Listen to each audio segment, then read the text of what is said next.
Shalom, amados hermanos, bienvenida familia a una reunión más de Casa de Oración Encuentro con Yeshua. Le damos gracias a nuestro Abba por permitirnos reunirnos un Shabbat más en su hermosa presencia para poder disfrutar de la enseñanza que nos trae la porción número 26, llamada Shemini, que quiere decir octavo, ¿verdad? Les pedimos que se pongan cómodos y que nos acompañen en esta hermosa lectura. Hermanos amados, la semana pasada en la Parashat Tzav, Elohim instruyó a Moshe para que le ordenara a Aarón y a sus hijos cómo prepararse para sus deberes y derechos como sacerdotes. Durante 7 días, Aarón y sus hijos se quedaron en la tienda de reunión como parte de su proceso de ordenación. Y al 8º día, Moshe les pidió que comenzaran a presentar las ofrendas, o sea, Korbanot, a Yud-Heh-Vav-Heh. Estas ofrendas se dieron como una especie de ceremonia de bienvenida para saludar la llegada de la Shekinah de Elohim, o la gloria o presencia divina, ¿verdad? Para residir, como lo relata Levítico 9:6, que dice que Moshe dijo: esto es lo que a Yud-Heh-Vav-Heh le ha ordenado hacer para que el Akabot de Adonai aparezca entre ustedes. La porción de esta semana, mis amados hermanos, comienza en el día octavo, Yom Hashmini, ¿verdad? El octavo día siempre tiene un gran significado en la Escritura. En la creación, por ejemplo, Elohim estableció un ciclo de 7 días, ¿verdad? 6 días de trabajo, un trabajo creativo. Fueron coronados con el 7º día, el Shabbat, el cual fue lo primero que Elohim declaró como santo. Mientras que el número 7 representa la finalización, como por ejemplo la creación del universo por Elohim, el 8º día representa un nuevo comienzo. Si terminamos bien y aprendimos de la fase anterior, el 8º día nos eleva a un mayor nivel, hermanos, de oportunidad del que estábamos antes. Por lo tanto, crecemos y nos movemos hacia adelante, ¿verdad? Y hacia arriba en nuestra jornada a través del tiempo. Veamos, en el 7º día, Elohim descansó y lo bendijo, declarándolo como un día sagrado de descanso, ¿verdad? En el 8º día, sin embargo, el trabajo se reanudó una vez más. Solo que esta vez, los seres humanos comenzaron a administrar la creación de Elohim, cuidando y cultivando el jardín del Edén. El 8º día es, por lo tanto, un tipo de aniversario de la creación. 8 almas fueron salvadas durante el Mabul Hagadol, sobre la gran inundación. El Melech David era el 8º hijo de Isaí y el primer gran rey de Israel, de cuyo linaje vendría nuestro Mashiach, ¿verdad?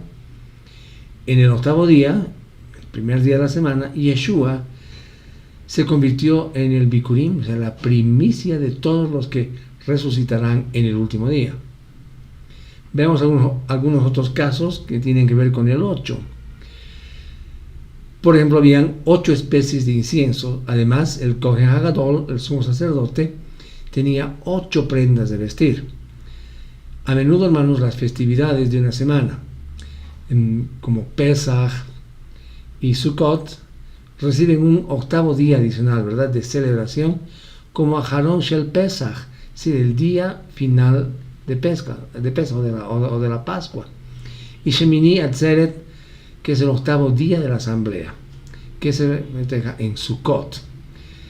El primer día, el primer 8º día, en realidad, el primer 8º día de la vida de todo bebé en Israel, se hace la Brit Milá, o el pacto de circuncisión, ¿verdad? El bebé es circuncidado a los 8 días después de su nacimiento. Como una señal de consagración en su carne, ¿verdad? Él comienza la 2ª semana de su vida como un miembro y activo del pueblo de Elohim. Esta semana leemos sobre la dramática dedicación del templo. Aarón, el sumo sacerdote, y sus hijos completan, hermanos, los 7 días de preparación. Y así llegan al 8º día de consagración, Los sacerdotes se rinden a Elohim, rinden su independencia, su individualismo. ¿Para qué? Para entrar en una nueva vida, un servicio consagrado a Elohim y a su pueblo. Era la voluntad de Elohim que toda nación fuese un reino de sacerdotes, pero sus acciones demostraban que, a pesar de haber salido de Egipto, Egipto permanecía dentro de ellos y los tenía bien agarrados en su mentalidad de esclavos. Hermanos, la redención mental y espiritual y consecuente transformación toma más tiempo, pero esto se debe a que ellas se envuelven algo que nuestro Abacadosh nos dio, y es el libre albedrío. Ahora, es la responsabilidad de cada uno de nosotros atender al llamado de servir al Melech, a nuestro Rey del Universo, ¿verdad? A Yeshua. Aarón y sus hijos, entonces, deben estar listos como modelos para su generación y para todas las generaciones venideras, ¿verdad? Hasta la llegada del Melech, de nuestro Rey Yeshua, el Rey del Universo, ¿verdad? En él, hermanos, por el poder de su Ruach, por el poder del Ruach HaKodesh, podemos ser transformados a la imagen del Santo de Israel. Sin embargo, podemos crecer continuamente en santidad y consagración a nuestro Adón cada día, hermanos, para llegar a ser verdaderamente sus sacerdotes, para lo cual Él nos creó y nos redimió. Amén. Hermanos amados, con esta breve introducción, comenzamos la lectura de la porción de esta semana, Shemini. Entonces, como ven ustedes ya en sus pantallas, Shemini tiene la base bíblica en el libro de Vaikra, capítulo 9, verso 1, hasta el capítulo 11, verso 47 inclusive. Entonces, hermanos, en la porción de la Torah que estudiaremos esta semana, veremos aspectos muy interesantes y particulares, como por ejemplo la existencia de varios calendarios que se usan en diferentes partes del mundo, ¿verdad? Sin embargo, si hacemos un estudio sistemático de la Torah y de acuerdo al calendario hebreo, una de nuestras celebraciones elevadas, la más alta, es Pesach, ¿verdad? Veamos entonces, Shemini, octavo. Un poquito de agua. Octavo tiene que ver con el concepto, como dijimos, de un nuevo comienzo. El ciclo de la semana de 7 días, así como el ciclo de los Moadim, o las fiestas establecidas por el Eterno, ¿verdad? Que están que son 7, que están en la Torah, dando la condición de un nuevo ciclo, un nuevo comienzo, ¿verdad? O sea, un octavo día. Por otro lado, hermanos, Pesach corresponde a la primera fiesta del ciclo de la Torah, dándole a esta porción, a esta parashá, un sabor como que de invitación, hermanos, para optar o para disponernos a que este Pesach, que vamos a celebrar en unos días, nos libere de un ciclo anterior, esto es importante, de desaciertos, de adversidades, de disgustos o aflicciones, para así retomar la obediencia en uno de los tiempos más elevados establecidos por nuestro Abacadosh, espiritualmente hablando, ¿verdad? Por otra parte, en la misma línea y bajo el entendimiento de la gematría, por ejemplo, esta parashá guarda un detalle muy, muy interesante.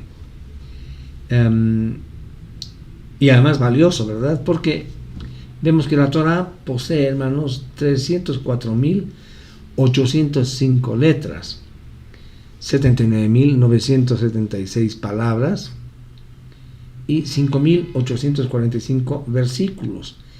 Lo interesante que deseamos resaltar, hermanos, en esta noche es que el pasuk, o sea, el versículo central, corresponde a Vaikra 9.7,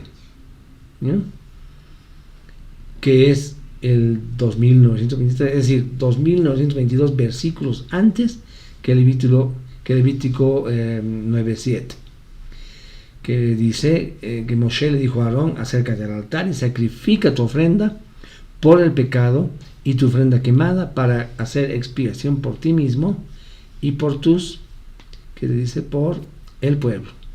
Amén. Y haz, dice, expiación por ellos.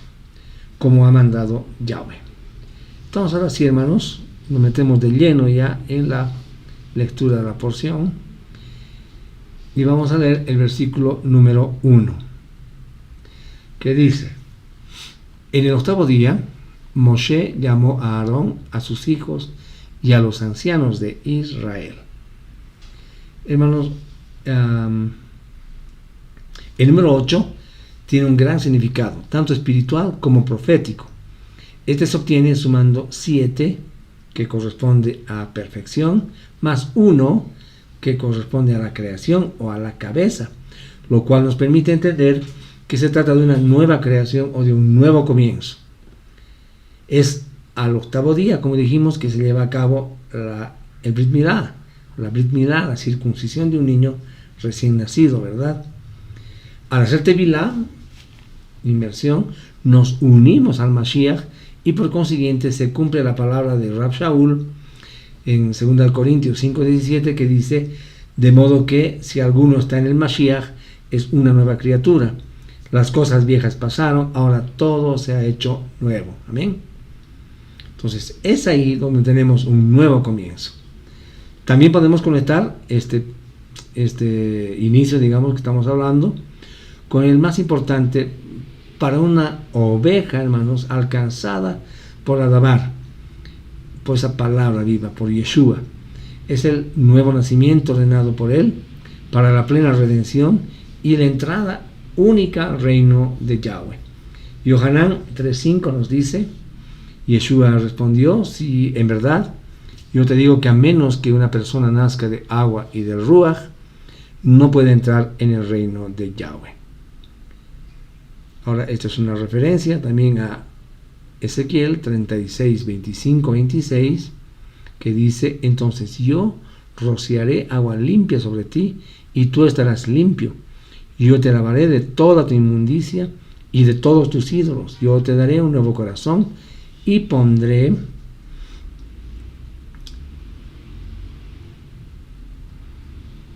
¿cómo dice esto? Yo sacaré de tu corazón de piedra, de adentro de tu carne, y te daré un corazón de carne. Es decir, hermanos, una limpieza total y un corazón circuncidado, ¿verdad? Versículo 2 dice: y dijo a Aarón, toma un becerro para una ofrenda de pecado y un carnero para una ofrenda de ascensión sin defecto, y ofrécelos delante de Adonai. Ahora vemos en este versículo, le corresponde a Aarón llevar a cabo el sacrificio. Aquí vemos que antes de mandar al pueblo a hacer su ofrenda, Aarón tuvo primero que ofrendar la suya, ¿verdad? ¿Esto qué nos enseña, hermanos? Que no podemos exigirle a nadie obediencia si nosotros mismos no la practicamos, ¿verdad? Si no podemos exigirles a nuestros hijos que no mientan si nosotros lo hacemos. Rab Shaul nos dice en el capítulo 2 de Romanos, versos 21 al 24, dice: bueno, pues tú que enseñas a otro, ¿no te enseñas a ti mismo? Tú que predicas contra el robo, ¿robas? Tú que hablas contra el adulterio, ¿cometes adulterio? Tú que abominas a los ídolos, ¿cometes sacrilegio? Tú que te jactas en la Torá, ¿deshonras a Elohim con la infracción de la Torá? Porque como está escrito, el nombre de Yahweh se blasfema por causa de ustedes entre los goim. ¿Bien? Vamos al versículo 6, continuemos leyendo, y dice: Moshe dijo: esto es lo que Adonai les ha ordenado hacer, para que la kabot de Adonai, la gloria de Adonai, aparezca entre ustedes. Hermanos, la única manera de ver la kabot de Yud-Hei Vav-Hei obrar en y a través y en medio nuestro es siendo obedientes. Yohanan 14:21 dice: todo el que tiene mis mandamientos y los guarda es el que me ama, y el que me ama será amado por mi Padre. Yo lo amaré y me revelaré a mí mismo a él. Hermoso, ¿verdad? Versículo 7. Moshe le dijo a Aarón: acércate al altar, ofrece tu ofrenda de pecado y tu ofrenda de ascensión, y haz expiación por ti mismo y por el pueblo. Entonces presenta la ofrenda del pueblo y hace expiación por ellos, como Adonai Yud-Heh-Vav-Heh ordenó. ¿Qué vemos acá? Como lo vimos al inicio de esta porción, lo que estábamos comentando, este es el versículo central de toda la Torah. En este versículo, hermanos, encontramos dos verdades muy profundas. La primera es esa imputación, esa delegación de responsabilidad que el Kohen Gadol, el sumo sacerdote, hacía sobre el pueblo con base en su condición. Es decir, si el sumo sacerdote, el Kohen Gadol, cometía pecado, este pecado iba a ser imputado al pueblo. Pero si era justo, esa justicia también era imputada al pueblo. Un ejemplo de todo esto lo encontramos en Adán, ¿verdad? Quien imputó su pecado a toda la raza humana. Sin embargo, hermanos, hay alguna buena noticia. Tenemos a Yeshua, quien nos imputó a nosotros justicia por nuestros pecados, ¿verdad?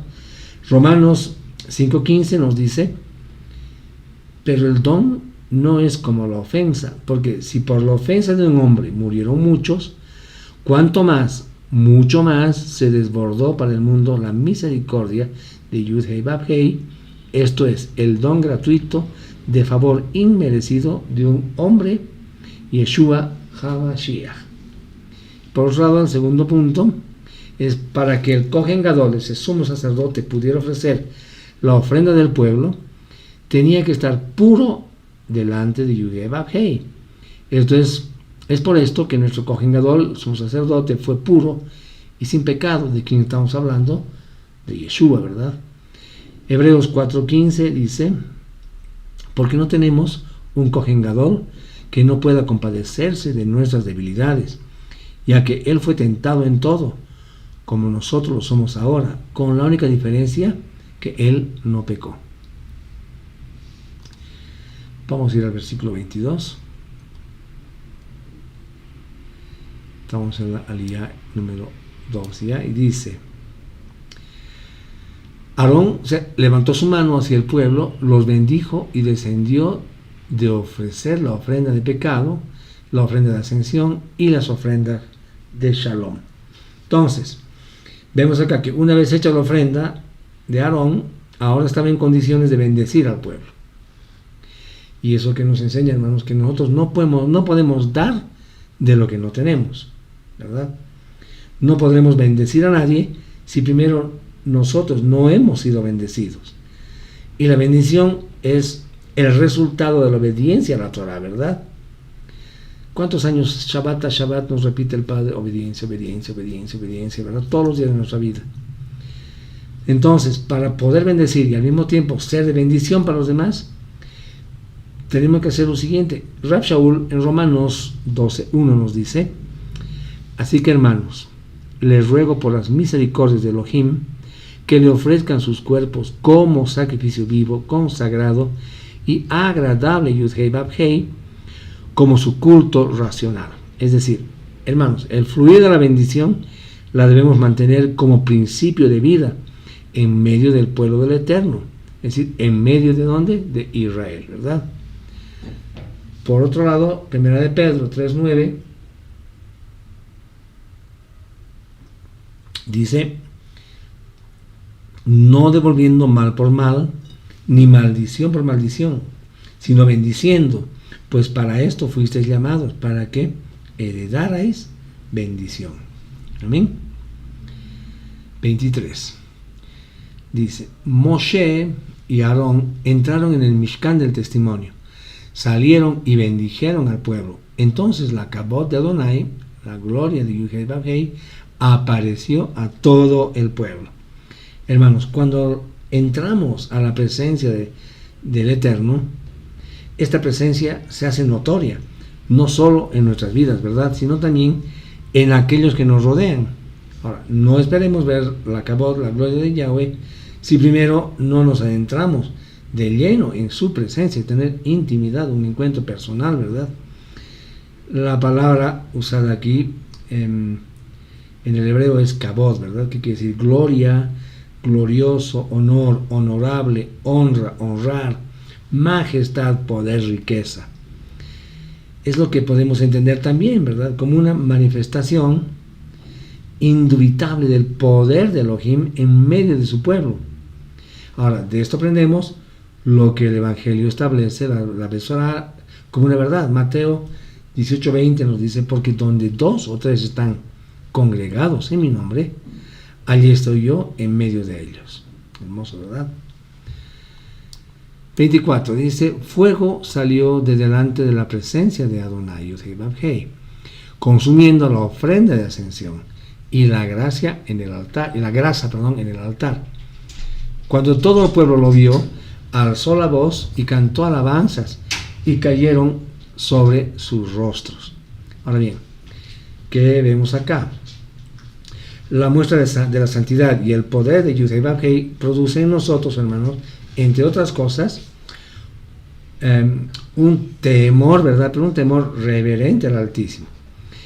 Este a su vez es el principio de la sabiduría. En Proverbios 9:10 nos dice, el principio de la sabiduría es el respeto a Yud-Heh-Vav-Heh y conocer al santo es entendimiento, ¿verdad? Por consiguiente, es el poder sobrenatural de nuestro Abacadosh en y a través de nosotros, ¿verdad? Este pasaje, hermanos, también nos deja el entendimiento de que el fuego inicial que se estableció en el altar de bronce cayó del cielo. Es decir, el fuego de Yud-Heh-Vav-Heh que no podía dejarse de apagar, tenía siempre prendido, ¿verdad? Vaikra 6, 2 y 13 nos dice, de esta forma el fuego en el altar permanecerá encendido, no permitiendo extinguirse. Cada mañana el Cohen prenderá la leña sobre él, arreglará la ofrenda quemada y hará que la grasa de las ofrendas de Shalom suban en humo. El fuego permanecerá encendido en el altar continuamente y no se apagará. Vamos a cambiar de capítulo, vamos a ir al capítulo 10, verso 1. Seguimos avanzando en nuestra lectura. Y dice, pero Nadab y Abiú, los 2 hijos de Aarón, cada uno tomó su incenciario, pusieron fuego en él, pusieron incienso en él y ofrecieron fuego extraño delante de Elohim, algo que Adonai no les había ordenado hacer. Está lo grave, ¿verdad? Hermanos, mucho se ha escrito o dicho sobre el pecado de Nadab y Abiú, ¿verdad? Lo cierto es que ese fuego extraño del que se habla estuvo en el hecho, esto es importante, escuchen bien, de llevar a cabo un acto de adoración que Yud-Heh-Vav-Heh no les había ordenado, ¿verdad? Es muy común, hermanos, en nuestros días encontrar opiniones entre los creyentes, entre la gente en general, cuando se refieren a la adoración a nuestro Abacadosh, como algo como así, ¿no? Que dicen, no importa lo que hagas siempre y cuando lo hagas para Él, para Dios, te dicen, ¿verdad? Pero nada está más lejos de la realidad, mis hermanos. Es Elohim mismo quien dice el cómo, cuándo y dónde de la adoración, ¿verdad? Nosotros no podemos poner nuestras opiniones, nuestros gustos y deseos en un acto que no es para nosotros. Ahora, independientemente que el deseo de nuestro corazón sea el de agradar a Elohim, tenemos que hacerlo de la manera que Él nos ha dicho que lo hagamos y en el ministerio en el que Él nos ha puesto, ¿verdad? Intentar agradar a Yud-Heh-Vav-Heh, a nuestro Abacadosh, en algo para lo cual no hemos sido llamados ni capacitados, hermanos. Entonces, ¿qué va a pasar? Presupone un fracaso total en casos como este, ¿verdad? Como el de Nadab y Abiú, la muerte. Alguien dijo una vez, le escuché por algún lado, que Nadab y Abiú ofrecieron fuego extraño, pero porque había en sus corazones algo extraño. De esta manera también podemos hablar un poco sobre este acto de la cena del Señor, ¿verdad? Como se conoce por la mayoría de nuestros hermanos cristianos. Y Rab Shaul en este punto nos insta a reflexionar muy bien al tomar el pan y el vino y a no hacerlo, ¿verdad?, en vano, o sea, sino más bien con suma reverencia. Eso lo leemos en 1 Corintios 11, 27 al 30, que dice, de manera que cualquiera que coma el pan o beba la copa del Señor indignamente, será culpable del cuerpo y de la sangre del Señor. Por tanto, examínense cada uno a sí mismo y coma así el pan y beba de la copa, porque el que come y bebe sin distinguir el cuerpo, juicio come y bebe para sí. Por esto hay muchos débiles y enfermos entre vosotros y bastantes duermen, nos dice este versículo, bastante revelador. Versículos 2 y 3 voy a leer. A esto dice, fuego salió de la presencia de Adonai y los devoró, así que ellos murieron en la presencia de Adonai.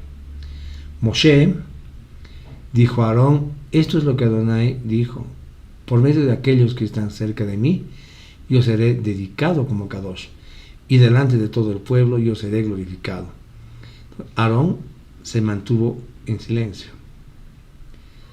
Ahora, debemos tener en cuenta, hermanos, que Yahweh muestra su santidad en cada persona que se acerca a Él, ¿verdad?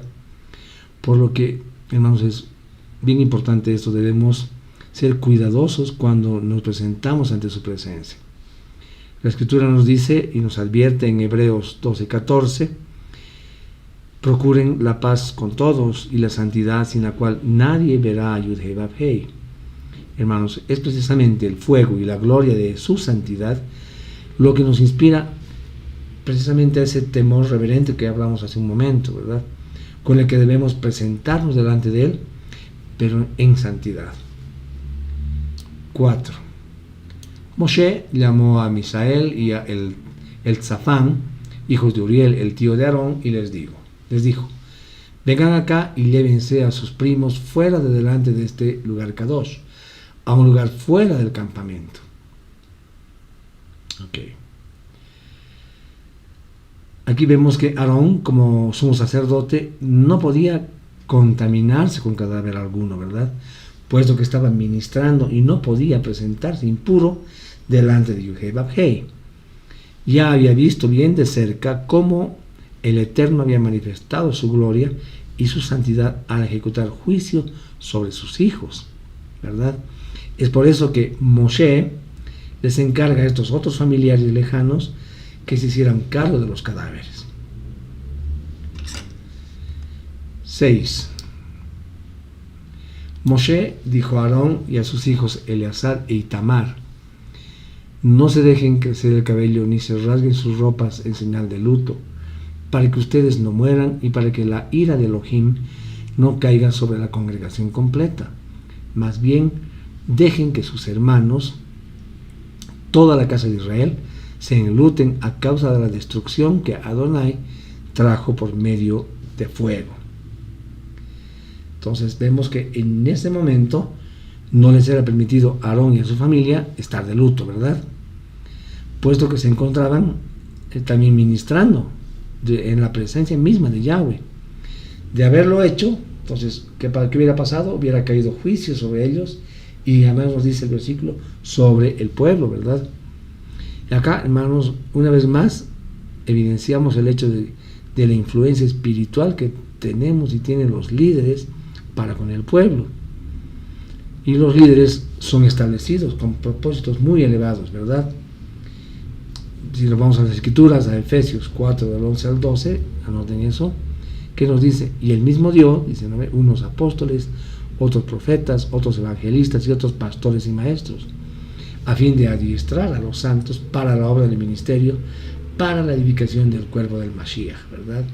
Y Jueces 2:18, Shoftim, dice, y cuando Yahweh les levantaba jueces, Yahweh estaba con el juez y los libraba de manos de sus enemigos todos los días de aquel juez, porque Yahweh se conmovía de sus gemidos a causa de quienes los maltrataban y los oprimían. Esto es importante. Bien, vamos 9 al 11. No bebas, dice, ningún vino ni otro licor que pueda embriagar ni tú ni tus hijos contigo cuando entren en el Mishkan del testimonio. ¿Para qué? Para que ustedes no mueran.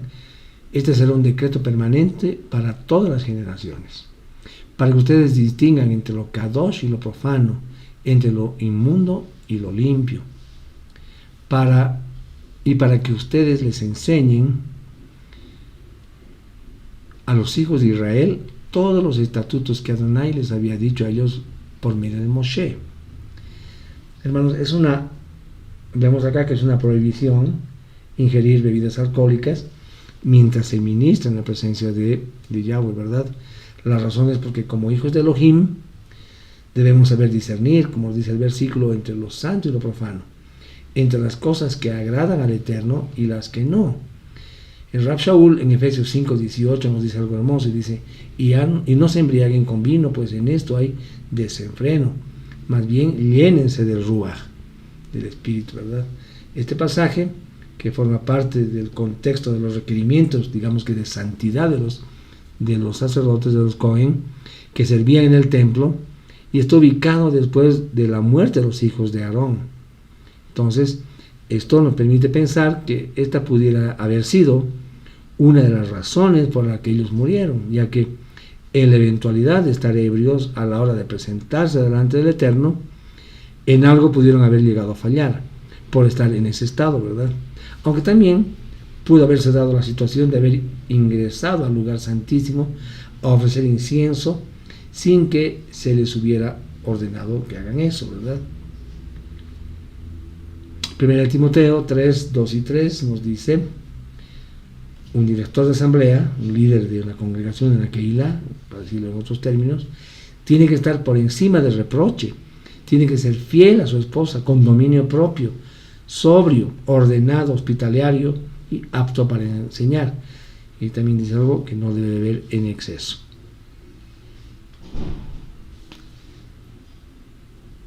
Diez 14. Entramos a la cuarta lía.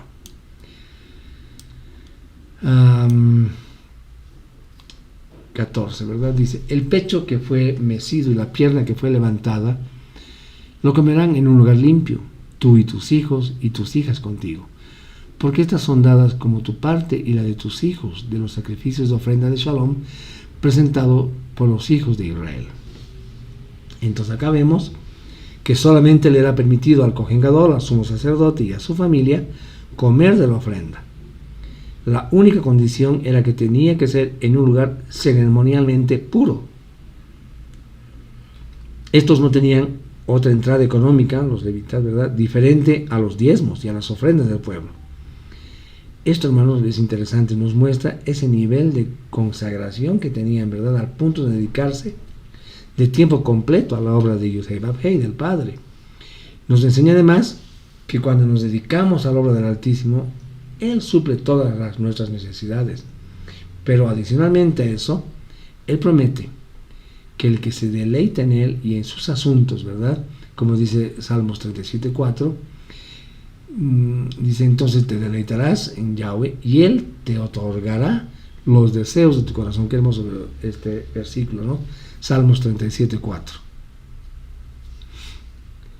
Vamos a ir a los versículos 19 a 20 de Vaikra 10. Y dice, y respondió Aarón a Moshe, he aquí que ellos han presentado hoy su ofrenda por el pecado y su holocausto ante Adonai. Y a mí me han sucedido tales cosas. Si yo hubiera comido la ofrenda por el pecado de hoy, ¿hubiese agradado esto a los ojos de Adonai? Pregunta, ¿verdad? En este pasaje, hermanos, podemos apreciar dos aspectos en la actitud de Aarón. Al no comer en ese momento de la ofrenda que le correspondía como Kohen Gadol, por estar de luto. A este estado se llama onen en hebreo, y no le prohibía comer de la ofrenda y profanarla. Por otro lado, estando en este estado, le era muy difícil no mostrar algún grado de tristeza por la muerte de sus hijos, ¿verdad?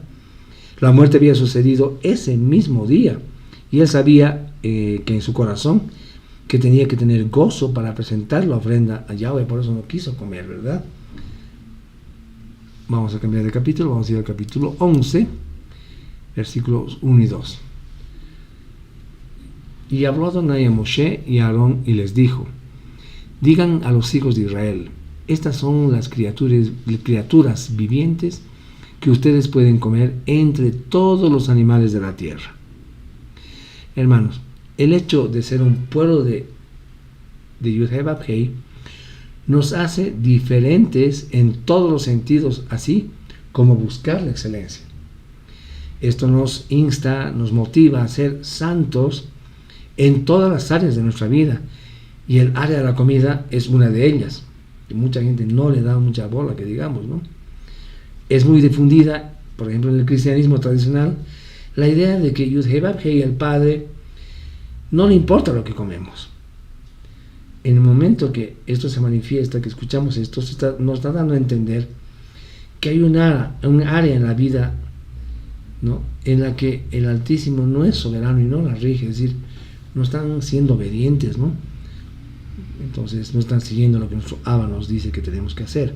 Ahora, estas posturas son un error, puesto que nuestro Abba Kadosh es soberano y tiene que reinar en cada área de nuestra vida, ¿verdad? Entonces debemos agradar a Elohim también en lo que comemos. 11.3.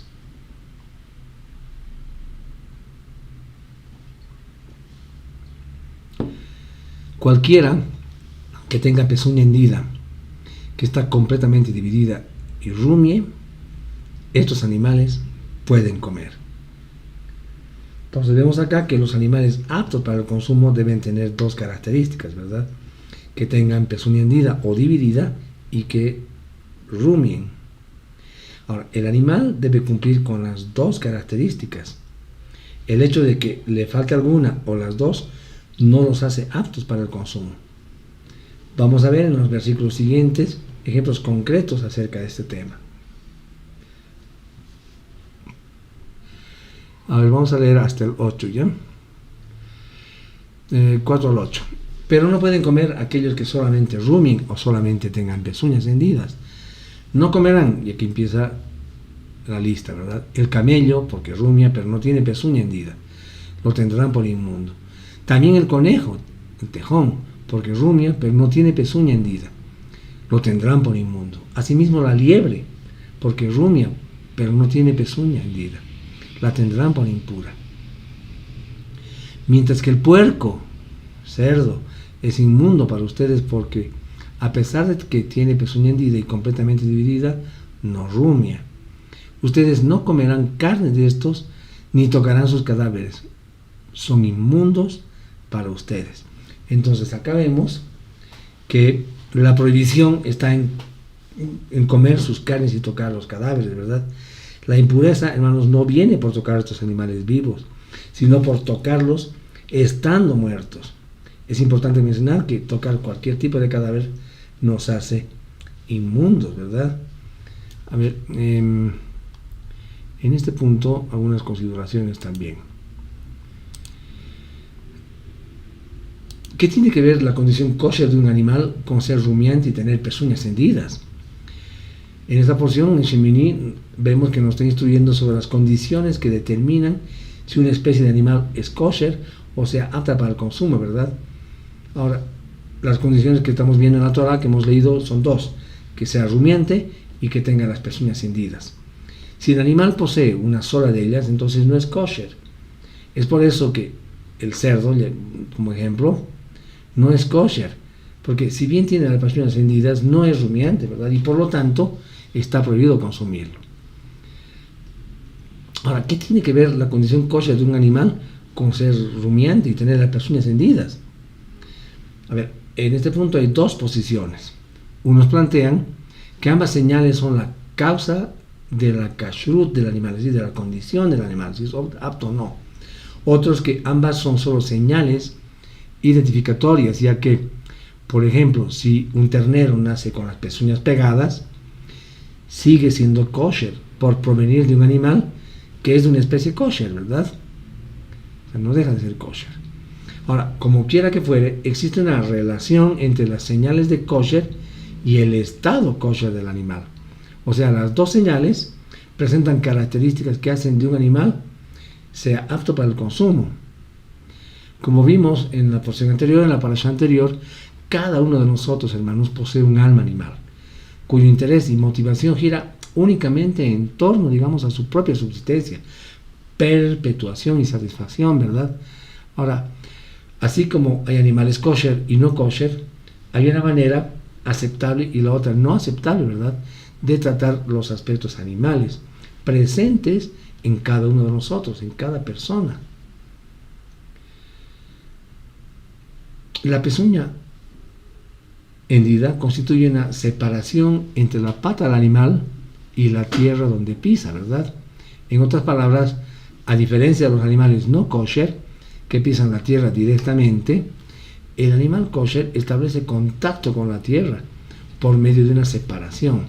Ahora, hermanos, esto es bien importante. De acá podemos entender y aprender más bien lo siguiente, que el contacto con la terrenalidad, por decir algo, con el materialismo, por hablar en términos coloquiales, debe darse a través de las manos, sin meter demasiado la cabeza.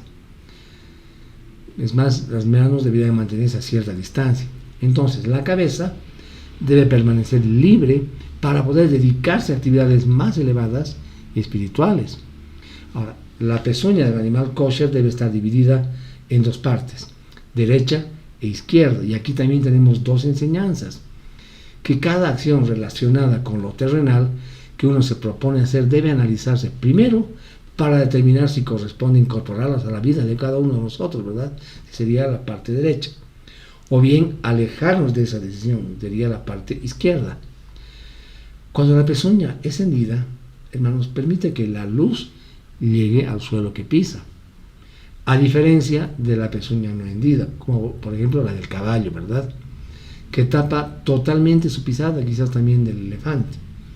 Esto nos enseña que nuestro involucramiento con lo terrenal debe ser de tal manera que se vea más bien influido, motivado, guiado, diremos, por la luz de la Torah, ¿verdad? Entonces, no tendría que haber una dicotomía en nuestra vida espiritual y nuestra actividad material.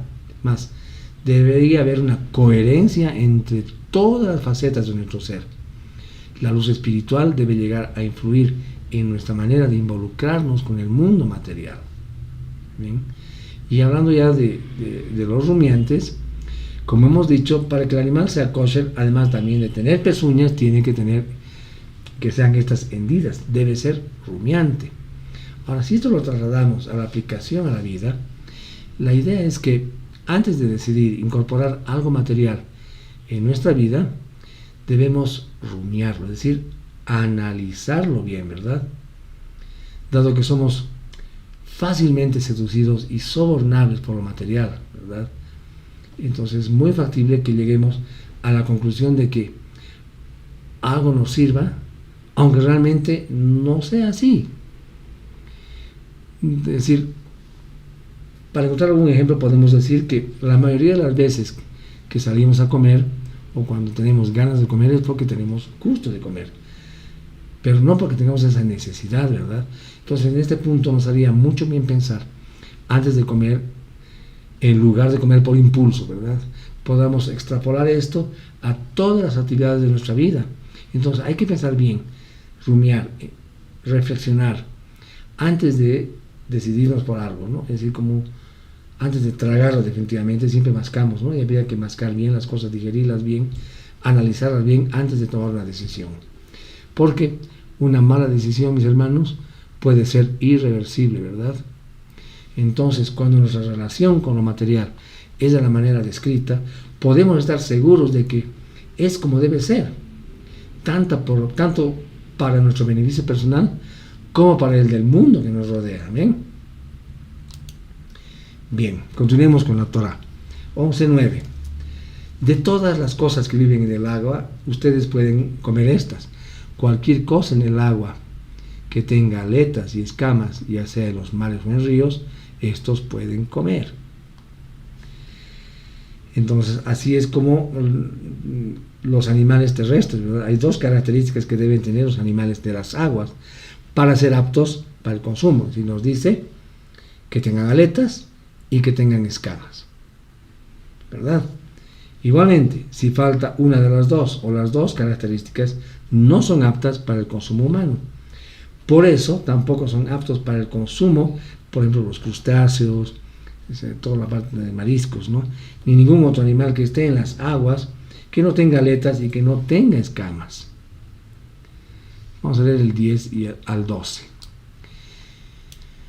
Pero cualquier cosa en los mares y ríos, sin las dos aletas y escamas de todas las criaturas de agua pequeñas y de todas las criaturas vivientes en el agua, es cosa detestable para ustedes. Sí, nos dice el versículo 11, estos serán detestables para ustedes. Ustedes no comerán su carne y ustedes detestarán sus cadáveres. 12 nos dice, cualquier cosa que carezca de aletas y escamas en las aguas es cosa detestable para ustedes. Entonces, además de no ser permitido para el consumo humano, nos dicen estos versículos que son aborrecibles. Es decir, que al comer de estos animales explícitamente prohibidos en la Torá, no solo el que lo come se hace impuro, sino también abominable ante Yud-Heh-Vav-Heh. Impresionante, ¿verdad? Vamos a ver versículos del 13 al 19. Un poquito de agua.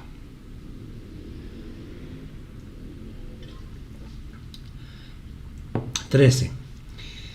Las siguientes criaturas en el aire serán detestables para ustedes, no serán comidas.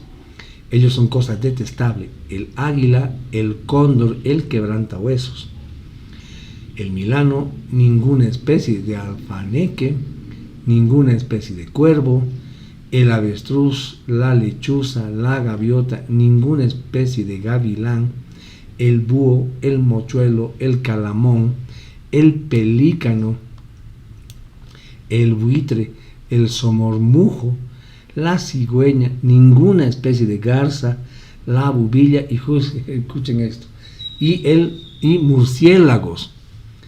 Bueno, ¿qué ocasionó el COVID? La ingesta de murciélagos, ¿verdad? Tuvimos esa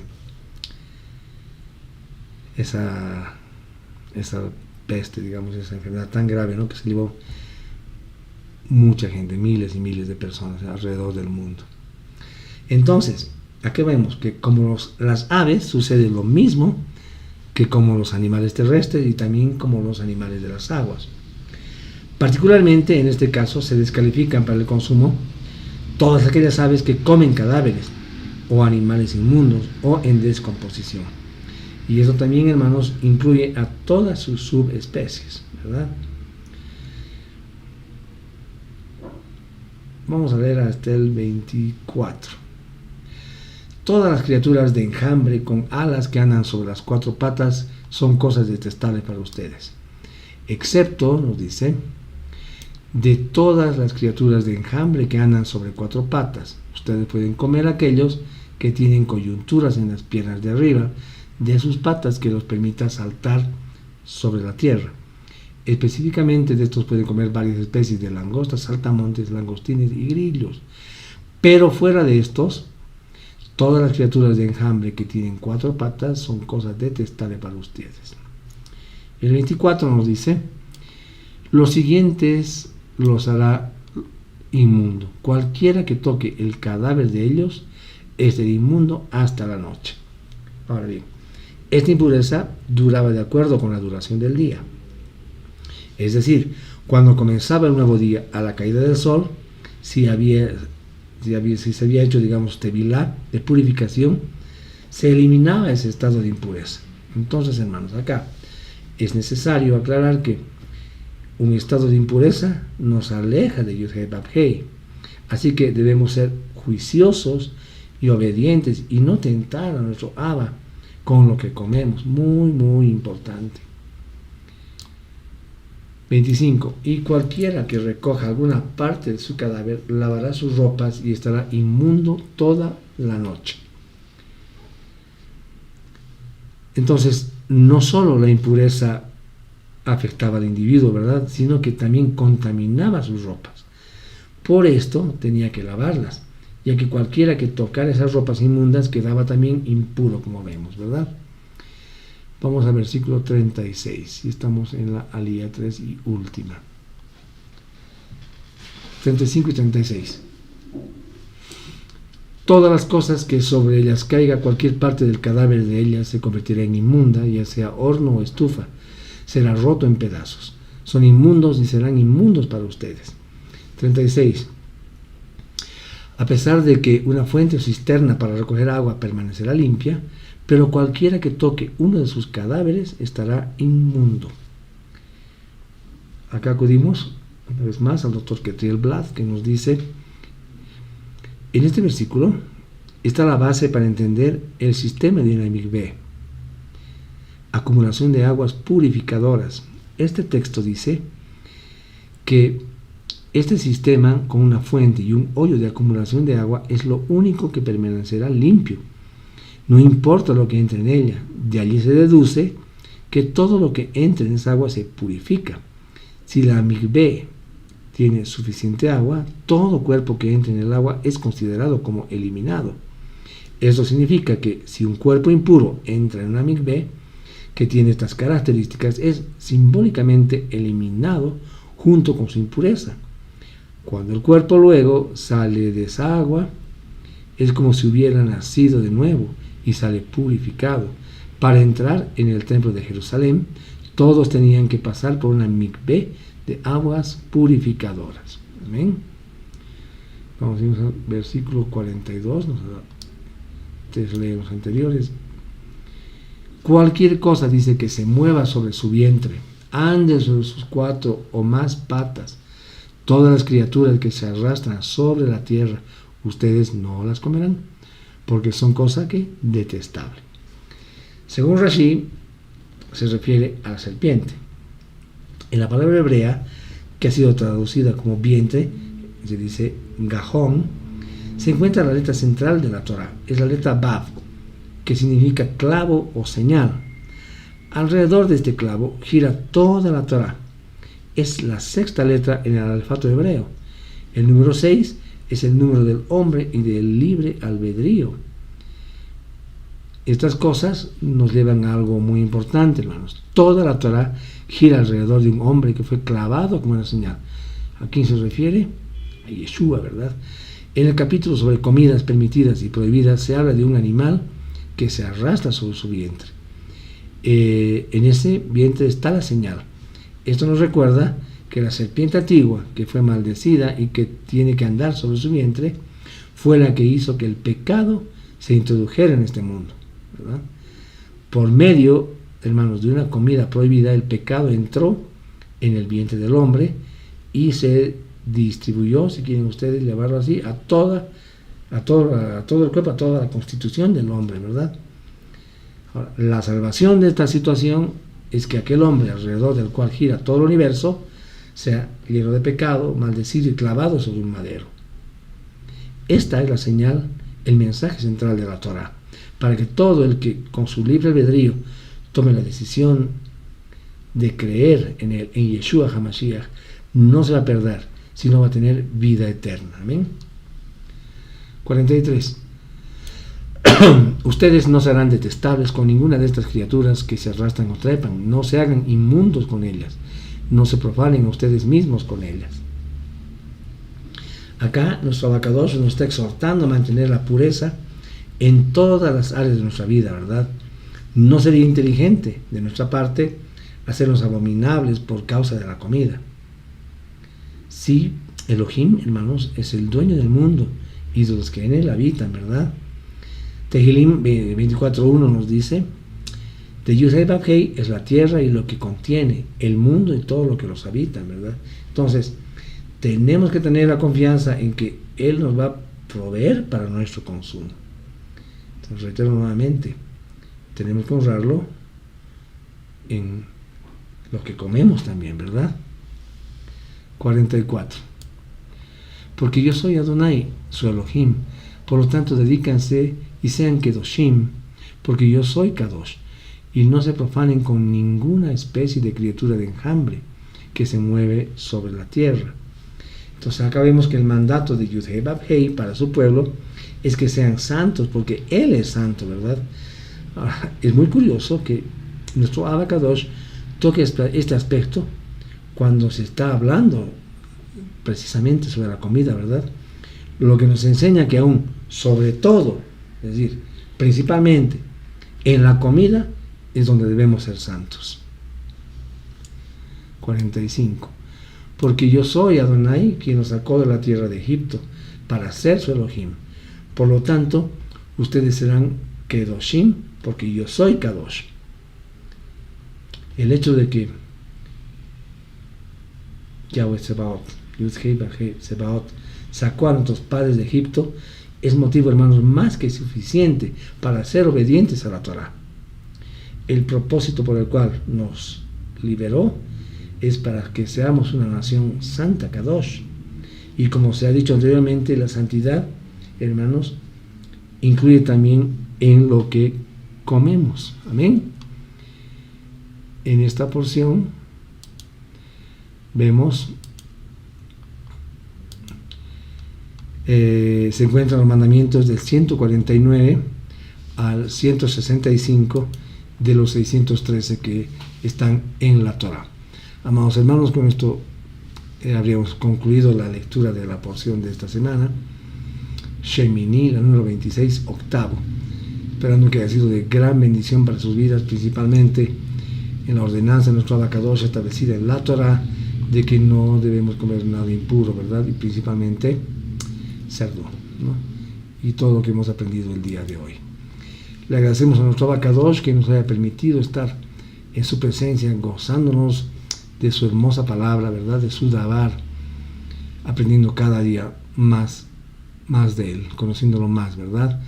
Le pedimos humildemente que, si está en su voluntad, nos reúna el siguiente Shabbat, el siguiente séptimo día, para continuar con el estudio de su maravillosa Torah. Será con nosotros, amados hermanos, hasta el siguiente séptimo día, si nuestro Abba así lo permite. Entre tanto, les mandamos un Shavuot y las bendiciones del Padre para sus vidas durante esta semana. Amén. Shavuot.